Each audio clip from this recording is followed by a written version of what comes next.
Hello everybody and welcome. This is the third Google Hangout session of the Pixel Project's third annual fall edition of the Read for Pixels campaign.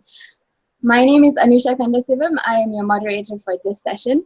Through Read for Pixels, the Pixel Project is collaborating with 11 award-winning, best-selling authors to raise awareness about violence against women and to raise funds for our Celebrity Male Role Model Pixel Reveal campaign. We aim to raise $1 million. These funds will be shared between the USA's National Coalition Against Domestic Violence and the Pixel Project so that we can all keep up our efforts to end violence against women. Now, I'll be telling you a bit more about the Read for Pixels fundraiser a little later. We have a lot of author goodies to give away, that you can get. So if you want to find out more about the Pixel Project, meanwhile, you can go to thepixelproject.net. Okay, so now we have a very special guest with us today. It's Dan Wells. Dan Wells is the best-selling author. He writes everything from dark humor to science fiction to supernatural thrillers. He's the author of the Partial series, the John Cleaver series, and his new book, Blue Screen, is the first in the Mirador series. He's been nominated for a Hugo, Whitney, Campbell Award. He's won 2 Parsec Awards for his podcast Writing Excuses, and he's been nominated for a Hugo for his writing. And he's the dad of 6 kids. So here's Dan. Hi, Dan. Hello, how are you? I'm fine. Thank you so much for being with us today. Oh, thank you for having me. I am excited to be here. That's great. Now, Dan is going to do a reading from one of his books, and then immediately after that, we're going to have a little discussion, Q&A session. So whoever is watching this, you guys can participate as well. I'll tell you how you can do that in a little bit, but before we do that, I am going to tell you about the wonderful goodies that Dan has donated to us. And this is stuff that you, his fans, can get your hands on. So Dan has generously donated one exclusive bundle of goodies, and it's a Blue Screen bundle. So it consists of a signed and personalized first edition copy of Blue Screen, 1 Blue Screen t-shirt, 1 set of Blue Screen character cards, which features the 8 major characters from Blue Screen, and these are Sahara, Marissa, Anya, Fang, Jaya, Omar, Saif, and Bao. I think I got that right. This is the Kick-Ass bundle, and it's available as a reward on our Read for Pixels 2016 Indiegogo page. Please give generously. All funds go towards the Pixel Project Celebrity Male Role Model Pixel Reveal campaign. I will tell you how you can do that, how you can go there and get your hands on these goodies a bit later in the session, and how you can donate. But now, here's what you've been waiting for. It's Dan again. And Dan is going to do a reading from, if I'm not mistaken, it's the sequel to Blue Screen. That is correct. It's not even out yet, and you're going to give us an exclusive preview. Yep. All right, so okay. Here we go. The sequel to Blue Screen is called Ones and Zeros, and I don't know if everyone has read Blue Screen, so I'm going to give you a little bit of the background. This is near-future science fiction, what we call cyberpunk. Everyone in this world, it's the year 2050 in Los Angeles. It's about a group of teen girls who are semi-pro video gamers. And in the first book, they run across a digital drug, and in the second book, I'm not going to tell you what happens, but I'm going to read a chapter. So I chose this chapter in particular, or this section of a chapter, because one of the things that that people always say about YA, about young adult books, is that the parents always die. You know, there's a teen, but they're kind of on their own, or they're just with their friends or whatever. Marissa, the main character of this series, she has a very large family, and they're always getting up in her business. And so in the first chapter of this book, she has been hacking into a server to try to get some security codes. And that's what the rest of the plot is about. But I'm going to read the morning after, when she wakes up super tired and her family drags her to church. So here we go. Marissa watched the ceiling until it grew too blurry to see. and woke up to bright rays of sunlight stabbing through the gaps in her curtains. "Wake up, Mari," shouted her mother. "Church in an hour." Marisa squeezed her eyes shut and moved her shoulders in slow, painful patterns, trying to work out the kinks. It took her a minute to realize that it was already morning. The night had passed in a blink, and she didn't think she'd moved a millimeter from where she'd fallen the night before. Her legs were still dangling off the side of the bed, and as she moved them, needles of pain shot from knee to heel. She groaned, too tired to be angry, and rolled over on her side, curling into a fetal position. Marisa's mother, Guadalupe, opened her door with a hurried flourish. "Come on, Chulita, up and at 'em. Why are you wearing jeans? It's Sunday, mija. We need to go to church." Marisa pushed herself to a sitting position, squinted against the light, and pointed at her San Juanito t-shirt with both hands. "You fell asleep in your clothes," said Guadalupe, bustling into the room and throwing open Marisa's closet. She was a large woman with hair that hovered somewhere between blonde and yellow. A laundry nully rolled in after her, prowling for errant clothes, and Marisa wasn't able to lunge for her favorite shirt in time. The nully grabbed it with a rubber-tipped claw and stuffed it into a basket for transport to the washing machine. Marisa groaned and fell back on the bed, covering her eyes with her arm. "I tell you this every week, Mari," her mother continued, sorting through the clothes in her closet, "but you don't have a single dress you can wear to church. Just because there's a band there doesn't make it a nightclub." "I can wear the green one," said Marisa from under her arm. "You can't wear the green one," said Guadalupe. "It goes halfway up your thighs. You can wear the blue one." "I hate the blue one." "Then stop spending money on trashy dresses," said Guadalupe. "Nobody goes to church to look at your butt." "I can think of 3 people off the top of my head," said Marisa. "Sure," said Guadalupe, dropping the blue dress and a pair of black shoes on the bed. "But those aren't the kind of people you want looking at your butt. Now get up." Marisa grumbled again, but she had to admit her mom had a point. Omar Maldonado, in particular, could stab himself to death with a wire hanger for all she cared. "What time is it?"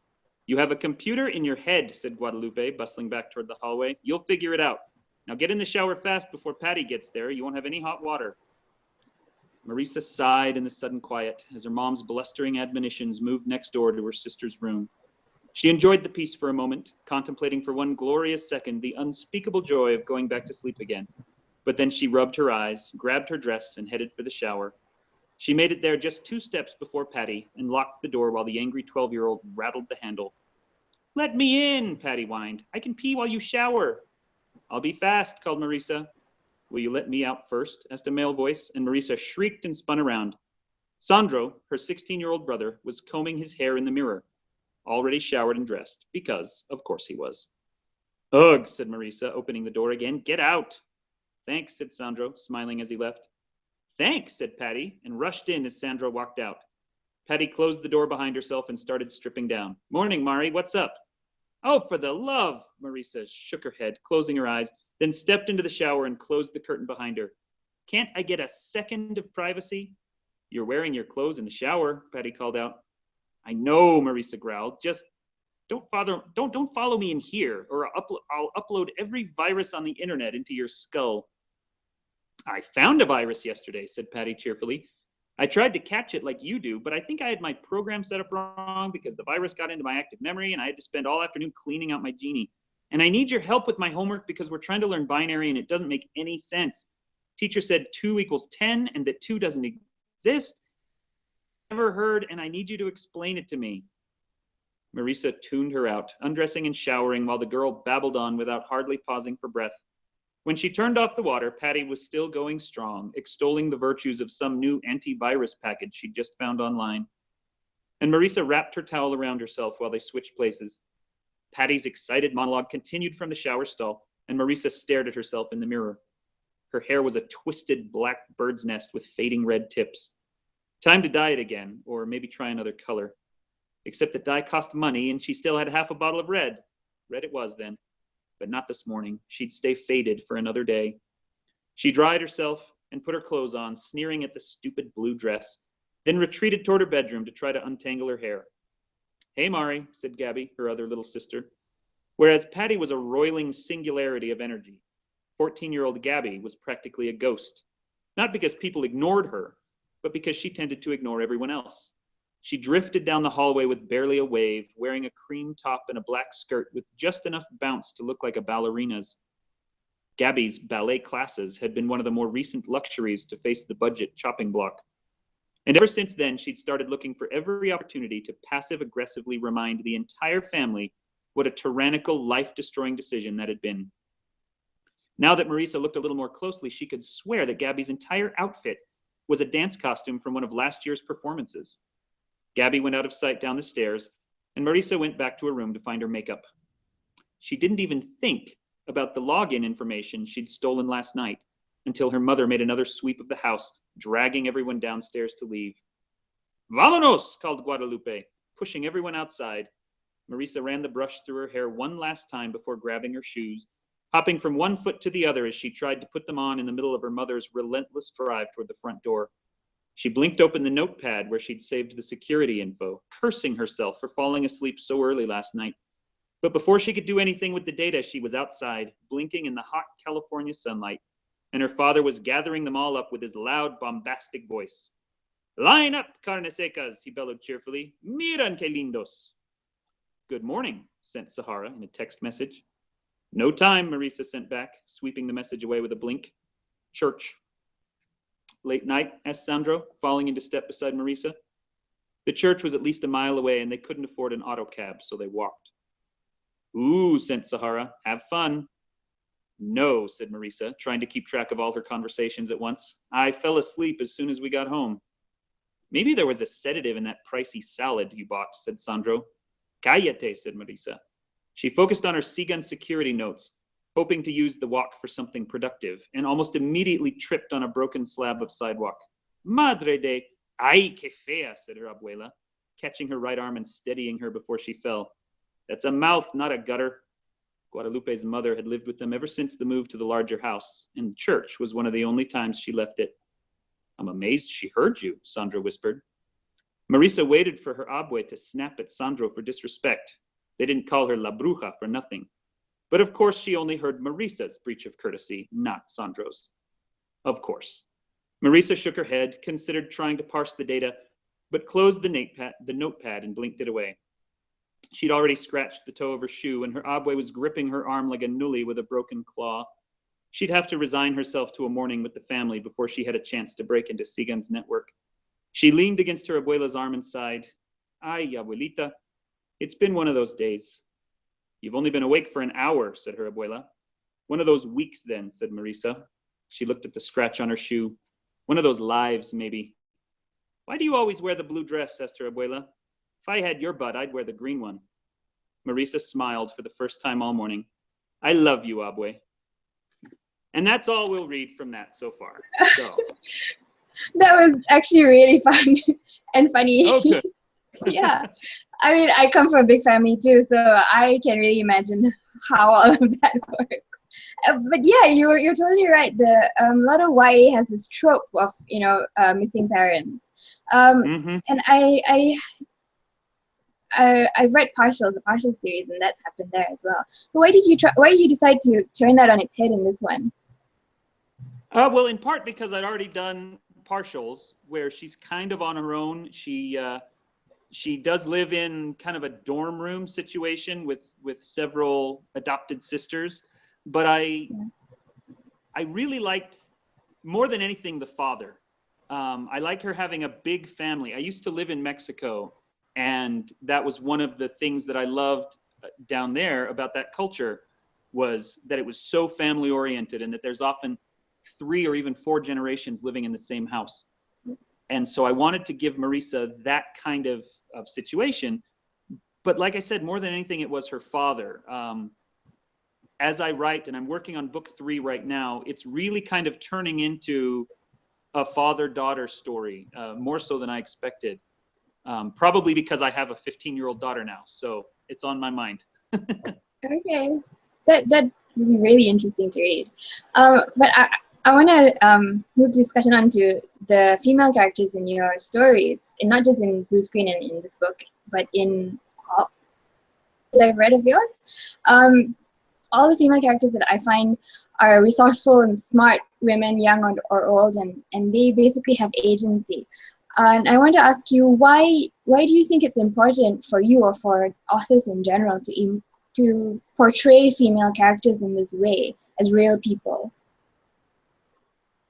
I don't know if I have a really intelligent answer to that question, because to me it's very obvious, you know, like you would never ask that question about a male character. Why do you portray your male characters as real people? You know, Yeah. women are more than half the world, and they're far more than half of the readers that I have. And Mm-hmm. so, you know, they're also half of my family. I have an incredible wife, my mom and my sister. I have 3 daughters. I've grown up surrounded by really incredible women and girls. And so why not write them as awesome as I can make them? Mm-hmm. What do you think you said you have a lot of young readers. What do you think the young readers, especially young women, can take away from stories like yours, which have important female characters? I think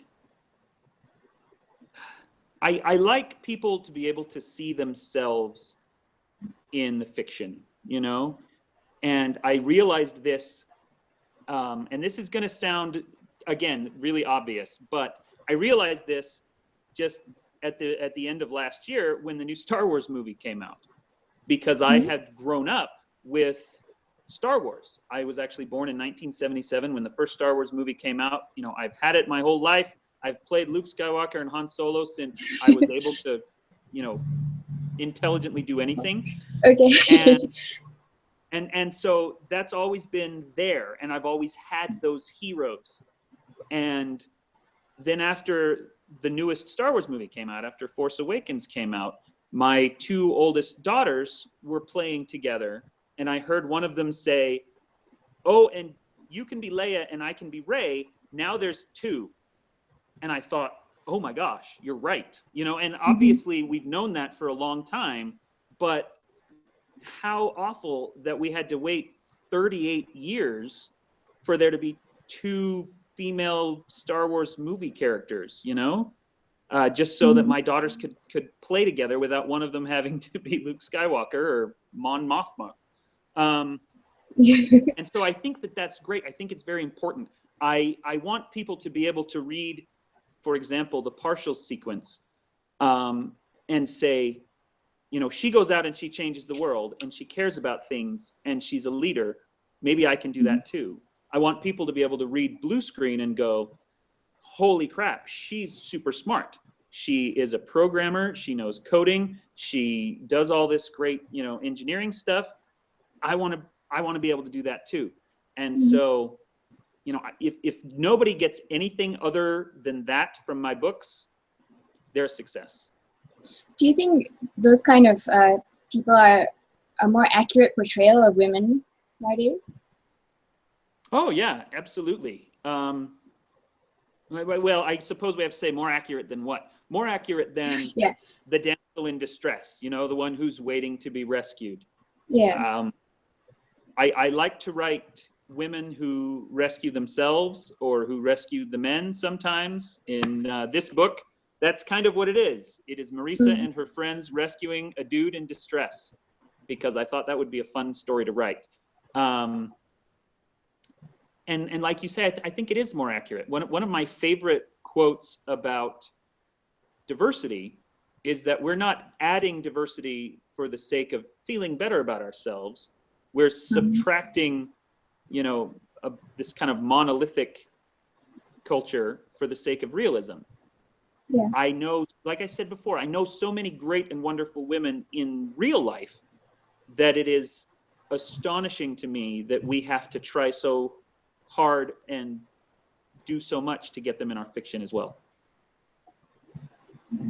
Okay, before I ask my next question, I am going to address the viewers. You guys who are watching, you can ask Dan your questions as well. If you are watching this on Google Hangouts, there is a question box on the right-hand side of your screen. You can just type your questions in there, and I will read them out to Dan. If you're watching this on YouTube, you can still ask questions. You just have to type your question into the comment section below the video, and then I'll read that out too. But you have to be logged into Google, signed into Google if you want to comment on YouTube. Okay, so on to the next question. Now you just mentioned diversity, and there is a lot of diversity in your stories. Like just from the reading that we just saw, Marisa is from, I assume, a Mexican American family, and in partials there's people in all kinds of colors and races and everything. What inspired you to write these characters and to put them all together in one world? Well, again, first, the real world. I want to reflect that. I've lived in Mexico for a few years. I've lived in Germany for a few years. And so I've seen a lot of great stuff and met a lot of people from all over. And when I lived in Germany, people tend to think, a lot of Germans. My neighborhood was almost completely Greek and Turkish. I lived in Stuttgart, which is a city in the southwest of Germany that is something like 70% immigrant from all over other countries. And so, for example, we had friends from Mexico living there in Germany. There's people of all over. So the real world is one inspiration. But my very first series of books, the John Cleaver series, it's the supernatural horror series, which, quick humble brag here, was just made into a movie. Yeah. And the premieres tonight. Google Hangout, I'm going Yeah. to go and watch the Utah premiere of that, the hometown premiere, which is exciting. But anyway, so while I was working on that, I needed to name a bunch of characters. And in the second John Cleaver book, the first one is overwhelmingly white. And I look back on that and think, oh, well, that's kind of embarrassing. The second book had an Indian character. The third book, I needed some names. And so I found two different census website, US Census, basically lists of names. And it listed the top 10,000 most common surnames. And then another website that listed something like 10,000 first names. And I thought, oh, this is great. I'm going to get a random number generator and put them together and just get a random first name and a random last name. And then I won't have to think about it. I can just come up with names. And I realized almost every single one, when I would go through this random process, was this bizarre and wonderful nation of cultures. The first number it gave me, the first name was Pablo Nakamoto, which I thought was awesome. Yeah. I actually, in this book, I finally used Pablo Nakamoto. I wanted to save him for something cool, so he shows up. But, that made me realize that just because the names that we tend to see on the news or on TV or maybe in our own circle of friends, just because those names tend to be predominantly from one culture, if you look at the world, your nation, I'm in the US, if you look at that specifically and you look at it as a whole, there's so many different people and cultures and colors and everything else represented. And why not use them all? Why restrict myself to one part of the palette? And so this kind of random generator really opened my eyes to how many different kinds of people there were that I hadn't been using in my fiction. So I started using them more. Mm-hmm. Okay. And obviously you feel that it's important to feature all this diversity because it reflects our world. But there's been some pushback from certain parts of the SFF community recently, such as Sad Puppies and all of those. They claim that diversity pandering has resulted in lackluster books that aren't true to the spirit of SFF. So as a sort of science fiction writer, what do you think is the spirit of SFF? The spirit of science fiction and fantasy, to me, has very little to do with, the past. And I think when we say we need to get back to the origins, we need to get back to real SF, that doesn't make any sense to me, because science fiction, for me, is about the future. And it's about change inherently. I think it is always about looking forward. It is about imagining what the future will be like or what the future could be like, and trying to come up with new ideas rather than relying on old ones. And so, you know, the spirit of science fiction fantasy, it's exploration, it's innovation, it's trying new things. And so I think if you want to get back to the spirit of, you know, science fiction, write something no one else has ever seen before in a way no one else has ever seen it. Okay, that's a good answer. And that brings me to a question about the partial series, because it is in the future, but it's also kind of a world that we've never seen before. And I feel that it also kind of, it inspires a discussion about women's reproductive rights and human rights. So what inspired you to create that kind of world where that kind of thing is happening? Well,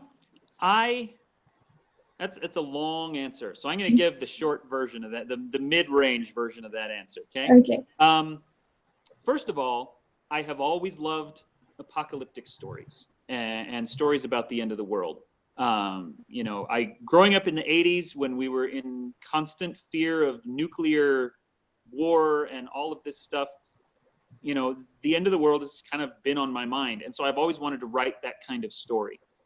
And as I got down into it and looking at it, I chose to do a plague rather than a nuclear apocalypse. But, you know, as I started writing it and trying to imagine the world, the rest of it kind of grew out from there. The reproductive rights issue in particular, which was such a huge thing in the first Partials book. I wasn't trying to write a book about reproductive rights. I was just trying to imagine what the world would be like if there was a plague that killed all of the babies as soon as they were born. And, you know, the theme that I always come back to in my fiction, whether I intend to or not, is the idea of what are you willing to do what you know is right? And what lines are you willing to cross and what rules are you willing to break if you know that it's the right thing to do? And if the issue that you're dealing with is literally the extinction of the human race, then I think almost any behavior that would be unthinkably awful in another situation might be the only moral way out of that particular problem. Because if you fail, that's the end of the human race. And so I liked the idea of, we call it the Hope Act in Partials, where any girl 16 years old and older is required to have as many children as possible as a way of staving off extinction.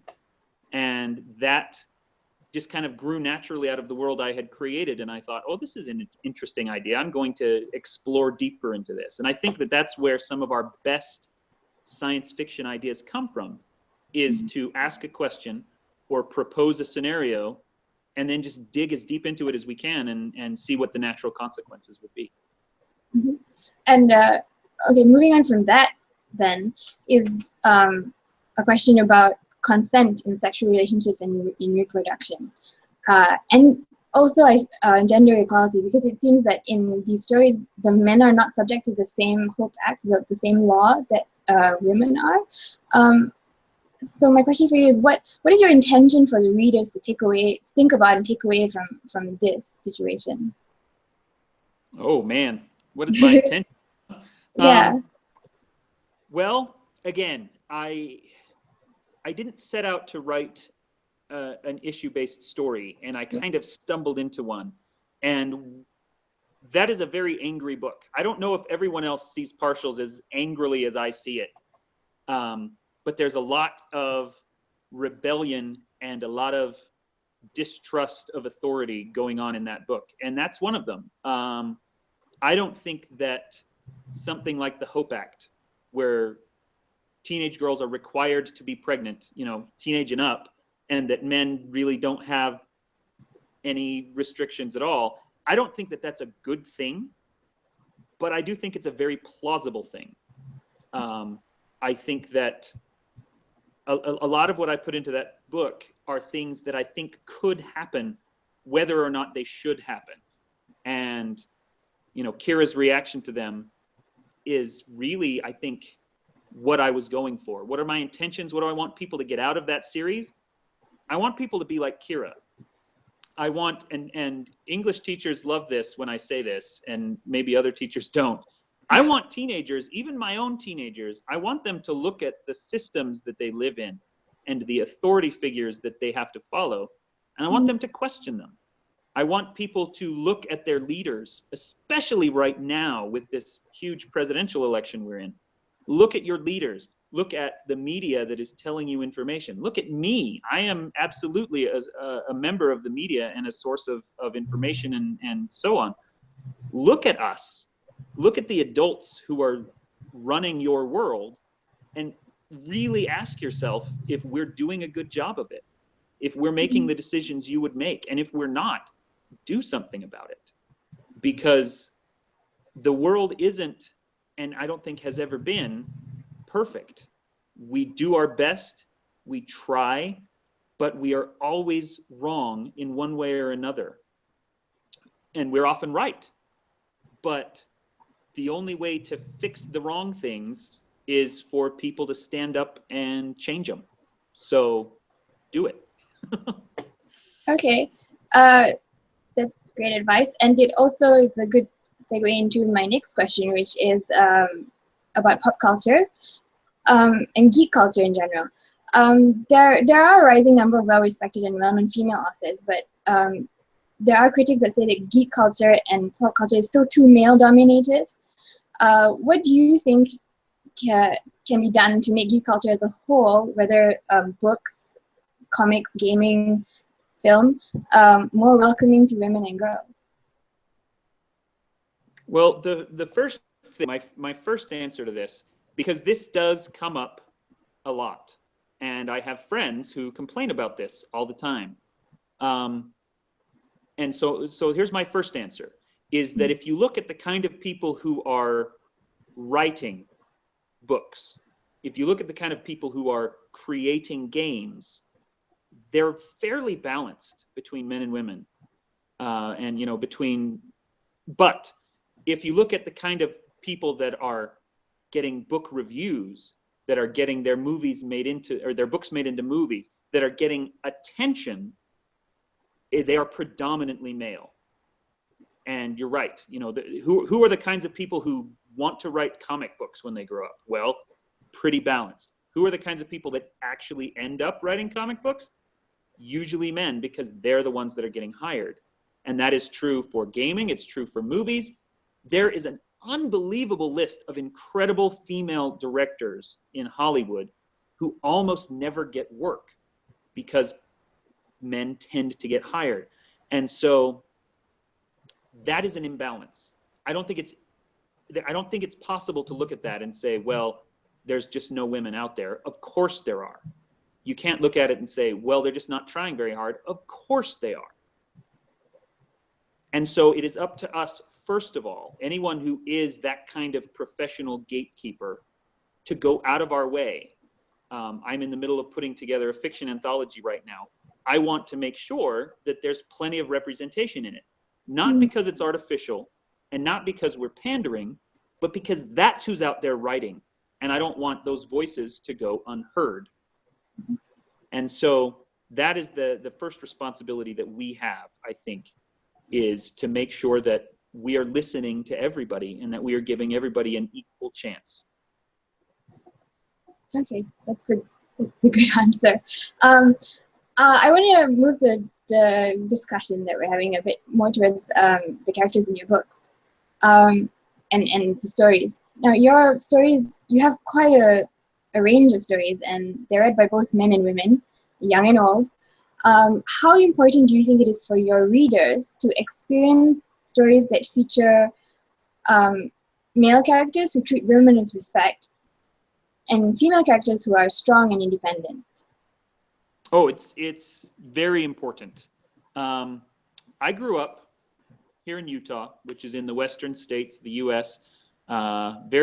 It's not as cowboy of a place as where my wife grew up in Wyoming, but that it's that culture.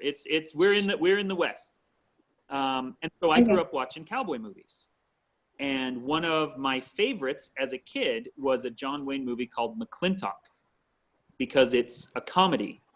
And so, you know, there's like a huge mud fight in it, and there's all this stuff going on, and lots of jokes. And I thought it was so funny as a kid. And then 20 or 30 years later, I decided to show it to my kids because I had loved it so much. And looking at it, you know, as an adult, looking at it with new eyes, I realized this is one of the most misogynist movies I have ever seen in my life. And it shocked me how many of the jokes, how many of the punchlines were about a man spanking his wife or beating his daughter. And I had never seen that. And it disturbed me to think that I had watched this movie 5, 6, 7 times as a kid, and that never once did that violence stand out to me. That's kind of frightening. And so there are parts of that movie that are still funny, but I, you know, as soon as it was over, we turned it off, and my wife and I looked at each other and then sat the kids down, and we talked about violence, and we talked about, you know, is that funny? Is that okay? You know, not even is it funny to beat your wife? Obviously it's not. Is it even okay to beat your wife? Obviously it's not. And so we had that conversation, and it made me really look at the kinds of media and stories that my children, and in particular my sons, are consuming, because I don't want them. And I'm not saying that, you know, you watch a movie about a guy who beats his wife. I watched McClintock 7 times or whatever, and I've never beat my wife or anybody else. And so there's not a direct causal relationship there, but those ideas do get into your head. And I don't want my kids to grow up thinking that that's normal or that that's okay. And media does play a big part in that. And so I try to always, you know, make sure that they're watching good things, and to make sure that I, as a content creator, am telling good stories that, you know, are showing good behavior, or if they're showing bad behavior, that they show consequences for it. Which is not to say that I'm trying to make my stories didactic or, you know, fables with a moral at the end, but, you know, that they're an accurate depiction of real life. Yeah. Okay. Do you think it's important as an author, as a male author, perhaps, to feature stories to have stories that permanently feature, to have your stories that permanently feature women to pass the Bechdel test, the test where women talk to each other about something other than a man? I do think because that, there's a lot of but I can tell you that I've never actually sat down to make sure that it works, because I think that if you are telling a story that accurately depicts the real world, and I say this as a person who writes, you know, about the apocalypse and about demons who hunt people and all these crazy, stupid science fiction fantasy ideas, if the characters in the story are real people and they actually act like humans, and then you're going to pass the Bechdel test anyway, because, you know, you kind of have to go out of your way to not have any women in your story. How does that even happen? And yet it does all the time. But you know, I look around in any given room I am in, and half the people in it are women. So, and if they're in the story, then they need to have something important to do. And if they have something important to do, then A, it's real and it's authentic to the world we know, and B, you've just passed the Bechdel test without even trying. Now, all of this, what we've been talking about, actually relates to gender equality.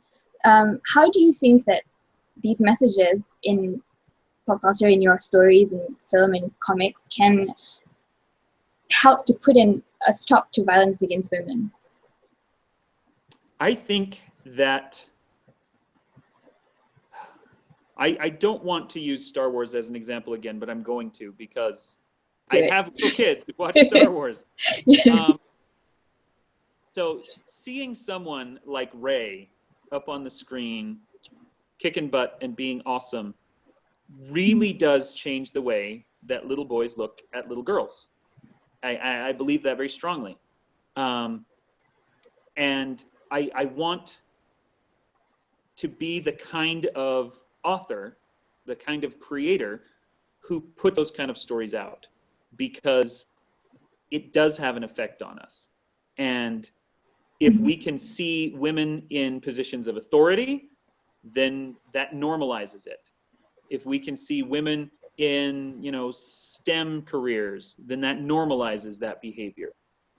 On the other hand, if we see stories about John Wayne beating his wife, then that normalizes that behavior. And so we just need to be very careful about what kinds of ideas we are putting out into the collective unconscious. Mm-hmm. Great. We have a audience question, actually, finally. You guys, Good. there's still time to ask questions. If you have questions for Dan, just type them into the box on the right-hand side of your screen and I'll read them out. This question is from Regina, and she says, we are seeing the Hermione effect now in pop culture, especially YA, with lots of complex female characters. Has this influenced your creative decisions with your female characters? And do you think this is a trend or a bellwether of progress? That's actually a very funny way to phrase that question, because Hermione was the direct inspiration for Kira in the partials sequence. Oh. I used to pitch the book when people would ask me what partials is about. I would say, well, it's Battlestar Galactica meets The Stand starring Hermione Granger, because I love the way that, I love and hate. Hermione is the one in this books who solves all the problems, who figures out all the puzzles, who does all the magic and knows all the things, and then Harry gets all the credit for it. And that has bothered me since book 1. And so when I set out to write partials, I thought, I'm going to write a story where Hermione is the main character and she gets to do all the great stuff. And so she shares a lot, an embarrassing amount, honestly, of Hermione's qualities in her kind of fiery nature. She wants to stand up for the little guy. She's incredibly smart. And so I kind of really did that on purpose. And I do think that it is a bellwether rather than a fad. I can't imagine that our culture of art and of storytelling is going to stop telling stories about women. I think it's just growing and growing and will continue to grow. And I think that obviously there is a section of the population that is going to be upset by that. And I'm sorry, but that's the future. And like I've been saying, that's the real world. If you're bothered that women are awesome in fiction, well, sorry, women are awesome everywhere. They're going to be awesome too. So. Yeah, and you're right. It's real. It reflects the real world, and I feel that these stories actually do have a really large audience, and boys and girls read these stories. So why not, right? Yeah. And now my next question is kind of related, which is the characters in your stories are resourceful and independent, and they are leaders. Like Kira, she's a leader. Do you think it's important to portray female characters who can be leaders and get things done without being labeled as being bossy or pushy or even bitch? I don't know if I can say that. Yes and no. I think that it is important to be able to show different kinds of leadership qualities. For example, one of the really interesting things about our current U.S. political election is Hillary Clinton. And I do not want to get into a whole political thing here, but Hillary Clinton has a very, very feminine leadership style. And it is one of the things that has given her success, and it's one of the things that has hurt her. And it's been interesting for me to watch the way she interacts with people, because she is very much of a, men tend to be very vertical. There's a hierarchy of who is in charge of who. And that's just kind of how we're wired. And it's neither good nor bad. It's just the way that our minds work. and I realize this is a horrible generalization, and I apologize, but as long as we acknowledge that it's a generalization, women tend to have more of a horizontal hierarchy. We are in a group and we are all working together, and that is how Hillary Clinton functions. Whether you like her or not, whether you think she's a criminal or whatever, that's beside the point. Her leadership style is very feminine. That has allowed her to get some amazing work done, and it has also hurt her and allowed her to make some very amazing mistakes in her career. Not because she is a woman, but because of her more feminine leadership style, it has changed the kinds of mistakes and the kinds of successes that she has had. That's what I think. Yes, that's the first half of the answer. I do think it's important to show those different kinds of leadership styles. On the other hand, I also think it's important to show women who can lead and who are doing the same kinds of things as men. And if, we tend to be in a culture right now where a male leadership style coming from a woman is seen as pushy or bossy or bitchy or whatever. And I don't think that that's fair. And so I want, again, to normalize more of that behavior. If a woman is telling you what to do in the same way that a man would tell you what to do, and you can take it from a man but not from a woman, well, I'm sorry, you need to cowboy up and you need to change your attitudes about leadership figures, because that's just how the world is. All right. That's a good answer, I think. We have another audience question, Regina again, who asks, what do you think about the very misogynistic segment of fans who collectively bash the new female-led Ghostbusters film, followed by viciously attacking Leslie Jones online? And what do you think can be done to change this type of attitude in the fandom? First of all, what do I think about those fans? I think that they are ridiculous, and I think that they are at some point in their life going to really regret what they did, and that kind of behavior. Frankly, it's childish, and I think it's ridiculous. How do we combat that? By producing as much great artwork as we can that shows women being awesome in equal parts to men, and eventually it will become so normal that no one will blink an eye about it. Even in my lifetime, I'm 39 years old, it has become incredibly common to see stories involving Black characters, stories involving Asian characters. Maybe not as common as we want it to be, but it's more common than it used to be when I was a kid. We've watched that normalize. I remember when I was little, looking at the sitcoms on TV, for example, there were maybe one or two, at least of the ones that my family watched, that had a Black character. And now it's just, they're everywhere. And there was that kind of initial period where people kind of freaked out and said, wait, what's going on? Stop trying to force diversity into our TV. And now nobody cares anymore. Well, some people do, but whatever. Now, for the most part, it's just mainstream. It has become normal for us to see diverse casts on television. And that will have to happen more and more. And I think that the more that happens, the less of a leg those kind of fans and non-fans will have to stand on. They won't have an argument anymore. If half the movies out there are by and about women, then it would just be the way the world is. It won't be one single movie or one single actress that they can rail against. It'll just be culture at large. Yeah, that's true. You sort of touched on this before, but I just want to ask you again. Everyone can hear it. How, in your opinion, how do you think authors like yourself can best support efforts to kick off social change to end violence against women? Okay. Thank you for asking again, because that is why we're here. That's what we're talking about. Yeah.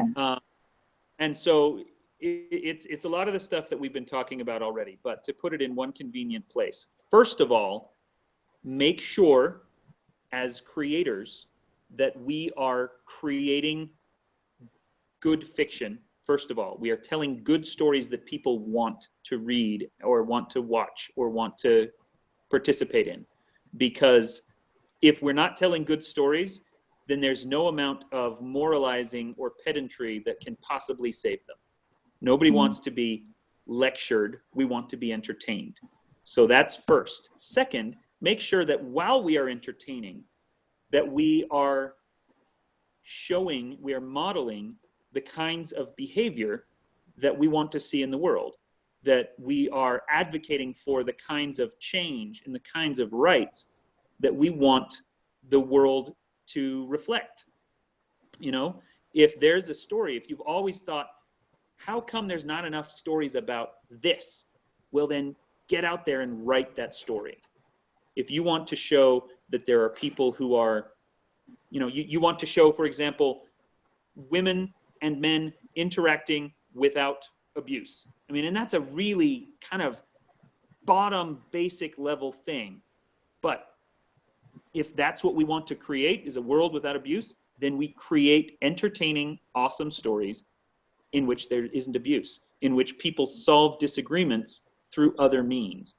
And slowly but surely, and this is what I keep coming back to, that will become normal. We will see it everywhere, and then we will reflect it in our own lives.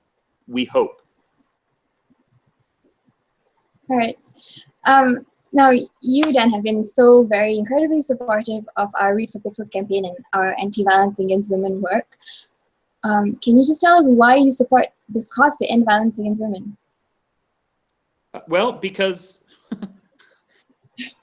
sorry to laugh, but again, that just feels like the most obvious thing. Why do I support the cause of ending violence against women? Yeah. Because that's horrible. Why not? Violence against anyone is awful, and violence against women is so common and so accepted that it's almost become white noise in our culture, and we tend to not notice it. You know, we make movies about wife beating that children laugh at and don't realize is horrible until decades later. I support the Read for Pixels campaign in particular because I love the celebrity role model, the male celebrity role model aspect of it, which is, let's, you know, if there's a segment of the population that is sick and tired of listening to women tell them to stop beating women, well, then let's get, you know, if the only way to reach them is to have men do it, then that's what we're going to do.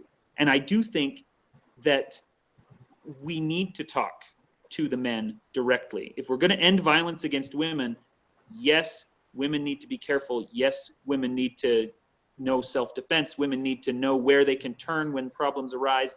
But first and foremost, violence against women is a male problem, not a female problem, because it is men who are doing it. And we as men need to be the ones to stand up, to show good examples of how to behave, to be role models for other men, for my sons, for the scouts that I work with, for the men in my neighborhood, for the men and boys who read my fiction, to see what it is like to see a man being good and not hurting women. And so I love the Read for Pixels campaign precisely because it has such a strong focus on teaching men from childhood how to behave, how to act, how to be good, how to make the world a better place. Well, thank you so much for your support, Dan. And now I have one last question before I wrap up. You just talked about male role models and being a role model yourself for your children and for your scouts. Could you tell us if you have a role model, someone that you look up to? I have a lot. The one that I am going to mention in particular is my father, who has always been an incredible influence on my life. I think that he is fantastic, and you know, whatever man I turn out to be is because of him. That's great. So sweet of you. I'm sure he's happy about that. All right, so thank you, Dan, for all of that, and we had a really good discussion, I think. Now, I promised to tell all you guys who are watching how you can get your hands on Dan's exclusive goodies. Now, before I do that, let me tell you what they are. So I mentioned before that Dan has donated a whole bunch of awesome goodies that you can get for yourself. It's a blue screen goodie bundle. It features one signed and personalized first edition copy of Blue Screen, one Blue Screen t-shirt, screen character cards featuring 8 major characters, which are Sahara, Marissa, Anya, Fang, Jaya, Omar, Saif, and Bao. Okay, so how you do it is you go to our Indiegogo page, and I will show you the links right now. Here they are. Yes, so go to our Indiegogo page, is is.gd/r4p Indiegogo 2016, and you can find Dan's bundle there, and you can donate to get it. And there's a lot of other exclusive awesome goodies there, so you can just scroll through and see what you like and get all of that. PayPal donors, you can go to is.gd/r4p 2016.